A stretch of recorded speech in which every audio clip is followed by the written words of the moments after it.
Right ఇక details చూద్దాం. చలి పంజా విసిరింది. రాష్ట్ర వ్యాప్తంగా చలి తీవ్రత ఒక్కసారిగా పెరిగింది. చలితో ఉత్తర తెలంగాణ చిగురుటాకులా వణుకుతోంది. ఉత్తర తెలంగాణ జిల్లాల్లో చలి తీవ్రత అధికమైంది. ఏజెన్సీ గ్రామాల్లో కనిష్ట ఉష్ణోగ్రతలు నమోదవుతున్నాయి. కుమరం భీం ఆసిఫాబాద్ జిల్లా సిర్పూర్ యూలో అత్యంత కనిష్ట ఉష్ణోగ్రత నమోదైంది.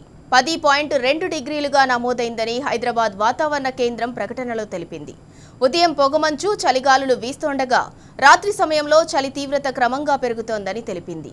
ఈ నెలలో యావరేజీగా 13 నుంచి 17 డిగ్రీల మధ్య ఉష్ణోగ్రతలు కొనసాగే అవకాశం ఉందని వెల్లడించింది.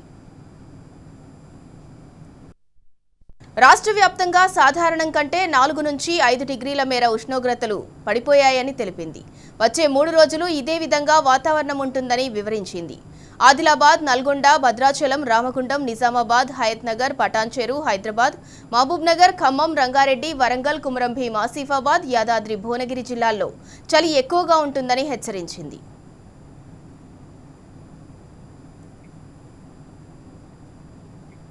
రాష్ట్రంలో చలి తీవ్రత పెరిగే అవకాశం ఉండటంతో ప్రజలు అప్రమత్తంగా ఉండాలని వైద్యారోగ్య శాఖ హెచ్చరించింది. రెస్పిరేటరీ ఇన్ఫెక్షన్లు, సీజనల్ ఫ్లూ పెరిగే అవకాశం ఉండటంతో అలర్ట్గా ఉండాలని డిహెచ్ రవీందర్ నాయక్ సూచించారు.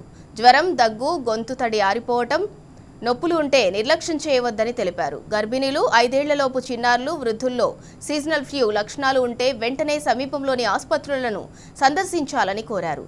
జ్వరం అధికంగా ఉంటే, శ్వాస తీసుకోవటంలో ఇబ్బందులు ఉంటే తక్షణమే దగ్గరలోని ప్రభుత్వ ఆసుపత్రిలో చికిత్స తీసుకోవాలని సూచించారు.